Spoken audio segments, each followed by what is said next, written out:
What's going on, everyone? It's Ben from YGO from Zero, back with another Android format video. And in this video, we're going to discuss a jank deck that I think is pretty cool, centered around Dark Necrofear. Now, Dark Necrofear is a very interesting boss monster that was introduced in Labyrinth of Nightmare that is a great late game bomb to drop on your opponent, as its stats may not be as big as something like a Jinzo, but it can be really hard to actually deal with in a very simplified game state. But before we get into how this deck works, if you're not already subscribed to the channel, please do subscribe. It really helps out the channel quite a bit. And the more we grow, hopefully the more people will see these videos and get interested in these old formats. Also, if you want to play any of the formats that I feature in any of my videos for yourself, we have a Discord server. Link will be in the description down below. It's a great place to find games in these obscure and underexplored formats. And next month, we'll actually be holding an Android tournament in the Discord. So if you're into Android, definitely hop on by and get ready for that tournament. Lastly, if you enjoy the video, as always, please do leave a like down below. It really helps out a lot. But with all that out of the way, let's talk about Dark Necrofear. So Dark Necrofear is a level 8 monster that can't be normal summoned or set, that has 2200 attack and 2800 defense. You bring this thing out by banishing 3 fiend monsters from your graveyard, and during the end phase of this card is in your graveyard because it was destroyed in your monster card zone by an opponent's card and sent there this turn. Target one face-up monster your opponent controls, equip this card to that target. While this card is equipped to a monster, by this effect, take control of that monster. So basically, it's a big jerk when you bring it out, and then if your opponent does manage to destroy it, it becomes a Snatch Steal. There are ways to sort of play around this effect, which is why I say it's best in like a simplified game state, as things like MST can stop its Snatch Steal effect, and also things like Kaiku can actually banish it out of the graveyard after it's been destroyed. So it isn't best in all scenarios, but when it is good, it's very good and can be really difficult for your opponent to deal with. Now, the hardest part about this card is having to banish 3 fiend monsters from your graveyard. This does take a fair bit of setup, but luckily there are some easy ways that we can accomplish this, namely through the use of Giant Germ. Giant Germ is a weak fiend monster that fetches out 2 more copies of Giant Germ once destroyed by battle and sent to the graveyard, and also inflicts burn damage to your opponent as well. So this is a great way to just immediately get 3 fiends in the graveyard for the Dark Necrofear, and occasionally you can just summon out Giant Germ, crash all 3 into an opponent's monster, and then bring out the Necrofear in defense potentially as just a big wall, which can be pretty nice, even if it does cost you a lot of damage. Luckily, we also do have one additional fiend monster here in the form of Sangan, which is a staple in this format already, but it's even better in this deck. And the great thing about all these monsters is that they can all be tutored out from the deck with something like Mystic Tomato, which special summons dark monsters, and all of these monsters are dark.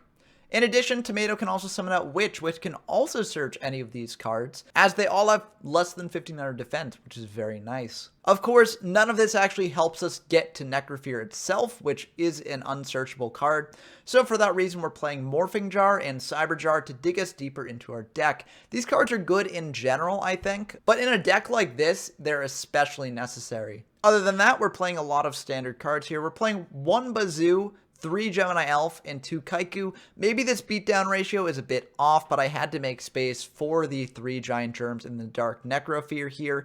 Maybe we could cut a Magician of Faith instead, although Magician of Faith is just so good at getting spells out of your graveyard. But the reason why I chose to have the beaters in this way is because Kaiku is a major problem for this deck. Kaiku both prevents Dark Necrofear from hitting the field at all, as you won't be able to banish the fiends to bring it out, and if Kaiku does remove 2 of the fiend monsters from your graveyard, you actually have no way of making Dark Necrofear at all, unless you play something like Miracle Dig, which is a bit of a gimmicky card, so I'm not really playing it. You could also play more fiends. There are a couple more that could maybe see play. Earthbound Spirit is a 2k defender that's also a fiend, so you might want to play that, as 2k defenders aren't the worst. But I feel like just adding those makes the deck like suboptimal, and I do like just the 3 Germs and the 1 Sangan. So you've just got to find ways to out Kaiku, and that's why we're playing the 3 Gemini Elf, as this is the best Kaiku out in the format. It does die to things like Trap Hole and Mirror Force, but if it does stick the landing, then it's a surefire out to Kaiku. Also, the 1 Bazoo here is because we don't want to really banish our fiends from the graveyard, so I feel like we don't want to banish too much. I think in testing, I would potentially add another Bazoo here, as outing Jinzo is really important, and Bazoo's like the main way that we do that. But I think for now, this is fine. I think with more experimentation, we can maybe up the number of bazoos. For the spells, we've got just all the powerful spells in the format. Change of Heart, Confiscation, Darkhold, Duo, Reborn, Painful Choice, Pot of Greed, Raigeki, Snatch Steal, and Forceful Sentry. We're also playing 3 Mystical Space Typhoons for a spell and trap removal of choice. I like the reactivity of this card, and you don't necessarily want to play heavy if you've got a Dark Necrofear equipped to an opponent's monster. So I do like these over heavy in the main. However, we do have the heavies in the side to bring in against more back row focused strategies. For the traps, we've got all the main staples: Call of the Haunted, Imperial Order, Mirror Force. We're actually not playing Skull Lair though, as again, just like with Bazoo, graveyard space is kind of at a premium for us, and we don't necessarily have the resources to banish 4 cards off of a Skull Lair to pop an opponent's monster. So I don't think it's quite worth fitting in the main deck. We do have it in the side though for some matchups. And other than that, we've got 3 Jar of Greed, again drawing deeper into our deck to potentially get to the Dark Necrofear, and 2 Trap Holes. We could have potentially played a Torrential Tribute, but the thing is, if we Torrential Tribute and get rid of a Giant Germ, it won't actually bring out more from the deck. So I do like these Trap Holes here instead. We've got the Torrentials in the side though, in case we're up against a more aggressive matchup. Speaking of the side deck, we've got a Bazoo, Cannon Soldier, and Kaiku, all of which are just generically good monsters that you can bring in if you're siding out the 3 hand rips when you're going second. Not everyone does this. I occasionally do it, and I think that in testing this deck I did do it because I felt like this deck needed just the consistency, and the hand rips aren't necessarily as good to draw later in the game if you're not going first. So, you know, some people do this. I do it occasionally as well, and these are great substitutes for these 3 hand rips if you do that. We've got a Penguin Knight for going up against Empty Jar. We've got 2 Exchange for going up against Exodia. We've got 2 Fisher in case we need more removal, which is a possibility if we're facing a more aggressive deck here. We've got 2 Heavy Storm in case we're up against a back row focused deck, 2 Noblemen of Crossout in case we're up against a flip focused deck, a Skull Lair as I mentioned before, and the 2 Torrentials as I mentioned before as well. We've also got a full fusion deck here. You know, this isn't really ever going to come up, but there are jank decks in this format that can potentially enable you to bring these out. If they're playing things like Summoner of Illusion, you Change of Heart it, then you can potentially bring out one of these fusions, so it's good to have the fusion deck here just in case, but that will likely never come up. But now that we've gone through the deck breakdown, let's dive into some games to see how this deck plays. Okay, we've got a game against Clemens12 here, who I think this is the first time being featured on this channel. I could be wrong though, but either way, we're happy to have them on. We are playing the Dark Necrofear deck. Unclear what they're playing, but let's dive into the games and find out. So we're going to open with an Intense Rock, Paper, Scissors so that unfortunately they will win. So they can potentially hand rip us here, which would be a bit unfortunate, as if they do hit Dark Necrofear out of hand, we can just never get it back. Ooh, this is a pretty good opener if they don't have hand rips. They're just going to start by setting 1 and passing back to us, so we feel very good about this. We're going to bring out this Mystic Tomato, attack into their set. It's a Mystic Tomato of their own, and they're going to bring out one of their Mystic Tomatoes. Main 2 will just set everything. This is a bit risky into something like Heavy, but if they do activate Heavy, we can Imperial Order it. If they got Mystical Space Typhoon for that, we can at least chain the Jar of Greed to get a draw here. Realistically, then we're only really losing Mirror Force, so I think it's fine just committing 3 and passing to them. If they've got Duo to rip apart our hand, we do indeed have the Imperial Order, so it's not the worst thing in the world. They're going to think about this a bit, and they are just going to attack into our Mystic Tomato. That's fine by us.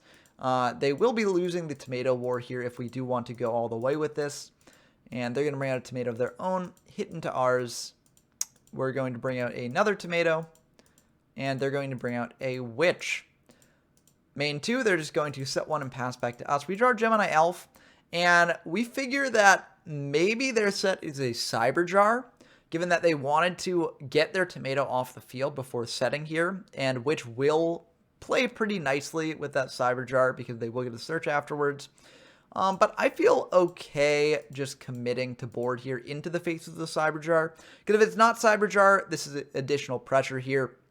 And if it is, then like we potentially get monsters on field after this anyways, so I think that this is ultimately okay. We're going to attack into that Witch. They will get a Jinzo here. So now we have to attack into their set. It's Cyber Jar, so they'll pop our field, and we'll both banish 5 here. They got 5 good ones, but we did. Oh my goodness, that's that's pretty rough. So we get Gemini Elf and 2 Giant Germs, which you do not want to see the 2 Giant Germs pop up unless you're bringing them out off the effect of another Giant Germ. So we're getting a little bit punished here maybe for not setting Giant Germ turn 1, but I think it was good to get aggressive. It's just unfortunate when things like this happen. The Raigeki and the Forceful Sentry are both really good though, so we're happy to see those. Let's see what they got. They got a Magician of Faith of Zambara the Dark and a Kaiku the Ghost Destroyer along with Dark Hole and Torrential.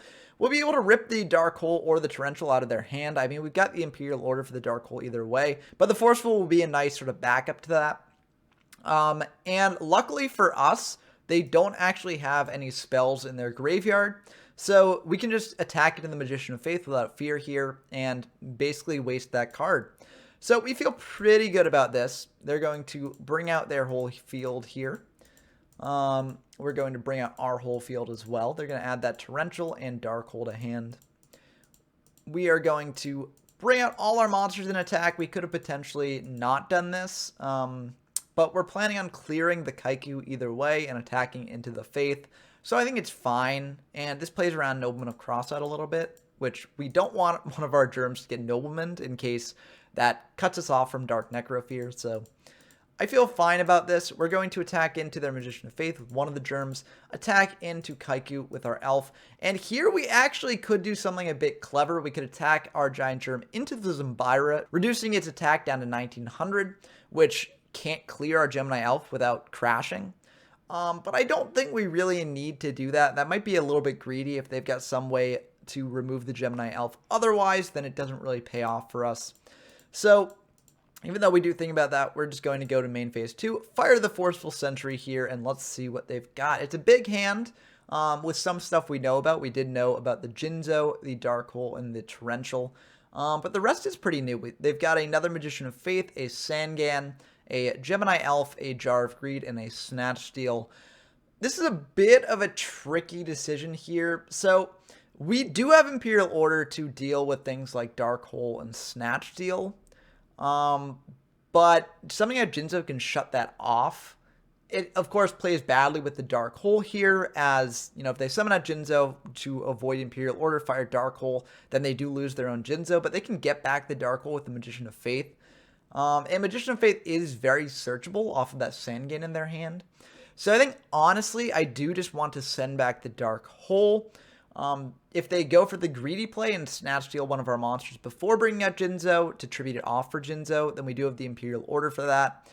If they just summon Jinzo and potentially Snatch Steal another of our monsters, we do have Snatch Steal for that. So ultimately, I'm feeling okay about this. We're going to think about it for a little bit, and we are going to indeed take back the Dark Hole. So that will get shuffled back into the deck there. And we know a fair amount of other cards that they can play here. We've got Raigeki to deal with Magician of Faith eventually, though, which is very nice. There's going to tribute out a Jinzo over that Zambira and Snatch Steal our Elf here. So they will be able to hit in to our Giant Germs, clearing both of those. So we will take 2,300, but we are gaining back 1,000 next turn, and they're taking 1,000 from this. So ultimately, I'm okay with this trade. We do have the Raigeki as well if we want to use it, but I think we can just Snatch Steal the Jinzo and be fine that way. That is indeed what we're going to do. We'll snatch the Jinzo, summon out our last Germ, and attack in for 1,500 total. This is a bit awkward as they do gain back 1,000, so they're not really losing that much. And we have shut off all of our own back row, but I do feel fine about this. They're going to fire Confiscation, which is a little bit rough. They'll be able to get rid of that Raigeki in our hand, which is a bit unfortunate. They'll set one, set another, pass back to us. And we draw the best card we could have drawn here. Wow, Change of Heart is very good. If we didn't draw the Change of Heart, we could have attacked into their set, which likely would have been Magician of Faith and gotten in a lot of damage. But they could have just gotten back that Snatch Steal to take back the Jinzo, so it obviously wouldn't be the best here. But that Change of Heart's really good. We can just fire that. And even if it's not Magician of Faith here, I think that going for this play will get them down to a low enough life point total that we can probably win even if they set Magician of Faith next turn. Luckily for us, it is Magician of Faith, and we are just going to grab back the Raigeki. We were thinking about maybe going for the Change of Heart here to sort of get a more aggressive pressure on the board, but they are going to get back that Magician of Faith next turn, so they will have a defensive option here, and I think it's just better to clear away their entire board, and we should be able to win through that.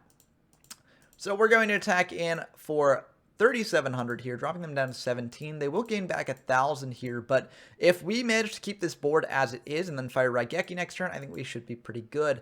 They're going to fire a Raigeki of their own, though, so that will clear our monsters, and they're going to go for a Jar of Greed. Let's see if they draw anything good here. They're going to fire Duo, which is very good. We've got the Imperial Order for it, though, so we will be able to stop that from going through, and luckily it looks like they don't have a Mystical Space Typhoon. They're going to bring out that Gemini Elf that we saw earlier, and they're going to attack in for 1900 here. Now, we could fire the Mirror Force here just to clear it from the board, but we do have Raigeki to clear their monster anyways, and we have Call to bring back something later. So I don't really feel like we need to do that. They're just going to set to pass back to us. We draw Painful Choice, which is pretty nice. So we are just going to let the Imperial Order die here. We're going to fire a Jar of Greed just to sort of figure out what we want to send off the Painful. But I feel like we should be close to wrapping this up. We draw another Jar of Greed, which is not the best, obviously. But we'll fire a Painful Choice here. And they've got an Imperial Order of their own. That's really unfortunate.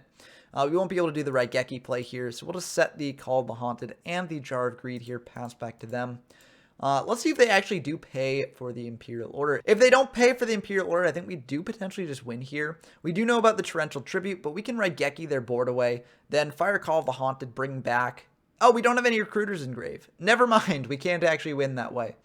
So, let's see what they do then. They are indeed going to pay for it, which ultimately is fine. We can fire a Call of the Haunted here. Obviously won't be as good getting back a Recruiter, but we can get back something else. They're not able to actually activate that Mystical Space Typhoon because they've got Imperial Order on the field.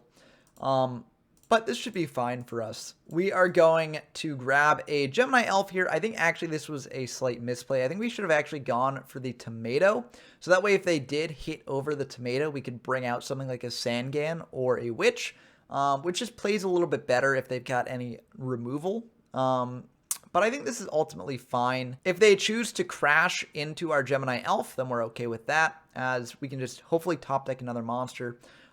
If not, then I think we're also okay with that, because we can potentially fire Raigeki later. So we're feeling good about this. They'll pass back to us. Mystical Space Typhoon won't do anything here. We're going to Jar of Greed to hopefully draw something good here. Dark Hole also will not do anything here, unfortunately. It is a good card for later. They won't be able to play for that Imperial Order forever. But it is a bit less useful now. They're going to let the Imperial Order die here. Fire a Mystical Space Typhoon on the call. Let the Gemini Elf die. And we could potentially just fire a Mirror Force here. But the way that I'm thinking of it is that we know that they've got a Torrential Tribute set. So if we do draw a monster next turn and bring it out, then they can just fire TT if they don't have any monsters on field. So I want to get them to use the TT to waste one of their own monsters. This is a bit greedy because if they draw into something like Reborn, then they can get back Jinzo and shut off Mirror Force. But I'm willing to play this game for a little bit longer, given that we are at pretty high life points. So we're going to take that 19. They're going to set one and fire a Swords of Villain Light, pass back to us. We've got this Mystical Space Typhoon here, so that's fine. And we're going to bring out Bazoo and hopefully get them to use up a Torrential here. They're going to think about this, and they are indeed going to fire that Torrential, popping the whole board. Unfortunately, they will pop their Sangan, which we didn't know about, so they will be able to search out a monster here. But it looks like they don't have any targets left in deck, so we're feeling very good about that. We'll just pass back to them. No need to use up the Mystical Space Typhoon on the swords yet, since we don't have any monsters to attack in. They're going to draw one, pass back to us. Jinzo is very unfortunate to see right now. Pass back to them. They do have a Gemini Elf here. That's fine by us.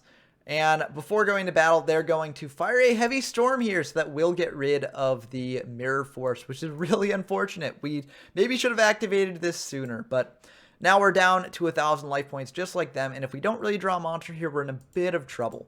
Luckily, we draw Witch of the Black Forest, so we're feeling fine. We'll Dark Hole the Gemini Elf, summon out Witch, and get in for lethal damage. So, very intense game there. Unfortunately, we didn't really get to show off Necrofear itself, as we just never drew it, which can happen with this deck. And I built this deck keeping that in mind. I wanted to keep this as close to a good stuff deck as possible, because I feel like this deck should be able to win even if it doesn't see Necrofear. Because you're not always going to see Necrofear. It's an unsearchable card. And, you know, even if you do draw it, you might not have the Fiend setup for it, even though it is pretty easy to get the Fiend setup online. I wanted to make it so that Necrofear wasn't the end-all be-all of this strategy, and I think that Game 1 shows that that is very much the case. So we did manage to win that. We're going second here, though. So I think we do side out of the hand rips for the Kaiku Bazoo Cannon Soldier that I mentioned, which I think should be fine. So they are going to go first here. We're going to go second. And let's hope they don't hand rip us. Ooh, this is a pretty good hand here. They're going to fire Pot of Greed, though, so it looks like their hand's a bit better. They're going to go for Forceful as well, sending back this Monster Reborn. Quite unfortunate. They're going to bring out a Zambira and pass back to us. I feel perfectly fine with that. We'll set this Giant Germ, set a Mirror Force, pass back to them. And they're going to fire Duo, which is a bit rough. We've lost a fair amount of our hand here. They're going to hit this Bazoo, which is unfortunate. And we're going to discard the Germ, as after the Germ we have on field is destroyed, we'll be able to get out another from deck anyways. So the Germ isn't really valuable to us anymore. Also, this may potentially make them think that we didn't set a Germ, so it has that benefit as well. They're not going to commit more to board. We are just going to bring out a Germ off that Zambira attack, and they're going to set one and pass back to us. Painful Choice is really nice. We'll fire that. And we're going to send Jinzo, Morphing Jar, and 3 Jars of Greed. Maybe this wasn't the right choice, but the way I figured it, if they give us Jinzo, then we tribute over Germ, have a big monster on field. If they give us Morphing Jar, then we potentially replenish our hand, which I really want to do. And the 3 jars can enable us to draw a card deeper into our deck. We don't really want to send all of our power spells to grave here, as they do have 4 cards as follow-up after this. So I feel like we want to just have as many of the power spells left in our deck to draw here as possible. And even if they give us Jar of Greed, which they do indeed do, we will potentially be able to draw into one of those power cards. Maybe this was a bit greedy on my part, but I do attack in to their set in case it's something like Magician of Faith, just to see if they get back one of the hand rips. It is a Mystic Tomato, though, so, you know, they're playing around Trap Hole a bit, which makes sense. Luckily, we have the Mirror Force on field, so we're fine by that. They're going to switch this Mystic Tomato to attack, and we're just going to fire Mirror Force here. We get to clear a Tomato, which is very nice. They're going to set 2 pass back to us. We're going to fire Jar of Greed, see what we get here. Change of Heart's pretty nice.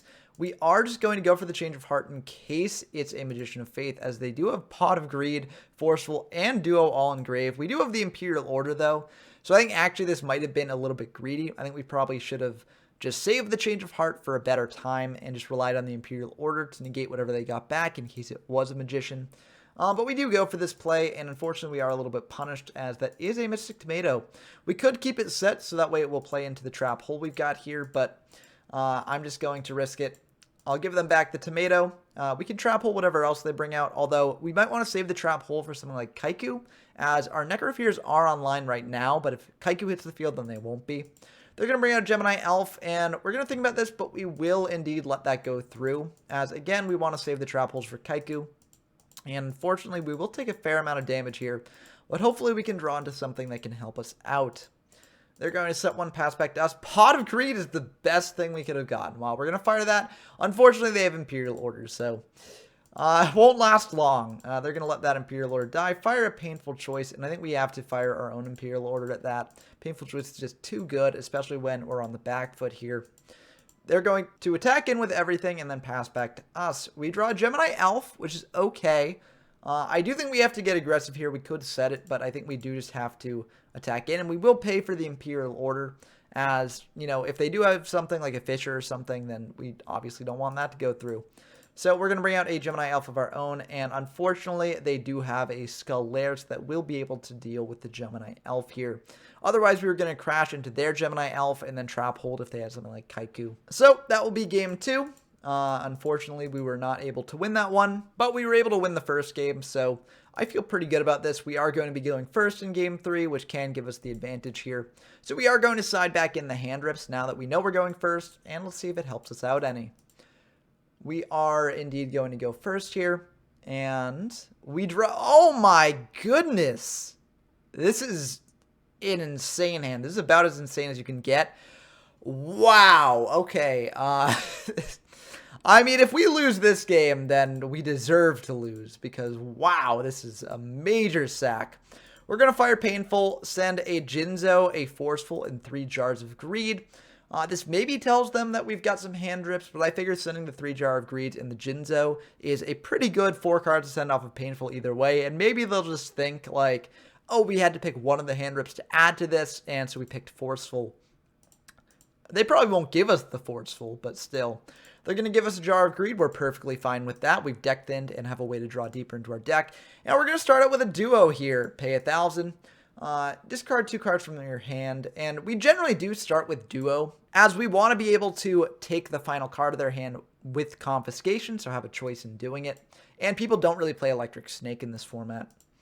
So we are going to then fire a confiscation on top of that and see their hand here. They've got 2 Gemini Elf and 1 Solemn Judgment. I feel okay with the Gemini Elves. We've got a Gemini Elf of our own that can sort of crash with theirs. And we do have a Raigeki to deal with the other one in case we don't draw a way to deal with the other elf. So I do want to take just Solemn Judgment. I feel like that card's a lot more flexible, especially if we start getting in a ton of damage to their life points. The cost on Solemn Judgment becomes a lot more manageable. So we will just send back the Solemn, or discard the Solemn, that is. It's Comfy, not Forceful. And we do know that they've got 2 elves in hand. We're just going to set 2 here, pass back to them. They're going to bring out a Gemini Elf here, and they're going to just attack in. That's fine by us. Both of those will crash. They'll bring out a Swords, and that's fine by us as well. We got Mystical Space Typhoon to deal with the Swords if we draw a monster off this Jar of Greed. But we Jar of Greed into Pot of Greed. Wow. The hits just keep... Oh, my goodness. Oh, wow. Okay, we're going to set this Magician of Faith. We could set the Giant Germ, as we do want to get other germs out of the deck. But I think while they've got low cards in hand and don't have something like Change of Heart that we know about, I think we do just want to get back the pot here. So this could come back to bite us later, but I do think this is the right play. They're going to bring out a Zambira. That's perfectly fine with us. They're going to attack into our set Magician of Faith here. We're going to grab back that Pot of Greed, and we're feeling very good about this. We draw Call of the Haunted too. We're just drawing all the limited powerful spells and traps here. It's just crazy. We're going to set that Call and set the Giant Germ, pass back to them. And they're going to bring out the Gemini Elf that we knew about. And they're going to get attacking in here. So they'll attack into our Germ. We'll bring out 2 more Germs here. They're likely going to attack into one of those with the Gemini Elf here. And indeed, they will do that. So we'll take 9. They'll take 5. And they're just going to set 1 pass back to us. We draw Dark Necrofear. That's really awesome. We might actually get to show it off this game, especially given that we've got 2 germs in graveyard already, and the 3rd one should be easy to get rid of. Now, we could potentially get rid of that Swords with our Mystical Space Typhoon or Fire Imperial Order to get rid of it that way. But I feel like we can bide our time a little bit more. This is the last turn on Swords, so we might as well save Mystical Space Typhoon for something better. We'll just set a... Well, we'll think about this for a bit, and then we'll just set a Mystic Tomato, pass back to them, and we're feeling very good here. They're going to attack into our Giant Germ first. That will deal them an additional 5. And they're going to attack in to our Mystic Tomato. We're going to bring out another Mystic Tomato. This is just more damage on field. I guess we could have gone for a Witch instead, but I feel perfectly fine about this. They're going to set 1 pass back to us. And I feel very good about this. We've got the Call of the Haunted to bring back Jinzo to shut off their back row. And we've got Imperial Order to prevent something like Mystical Space Typhoon actually being a thing. So I feel very fine here. We do have to order this play very carefully, as we do want Jinzo to hit the field as soon as possible. But we are going to fire this Raigeki first, just in case they've got Imperial Order. We want them to waste it on this. But that will indeed go through. We're going to fire a call now. They've got a Skull Lair, and they can't actually use the effective Skull Lair when they flip it up. Luckily, we realized that, and it ultimately won't matter in either case. We do have a Mystical Space Typhoon for the Skull Lair.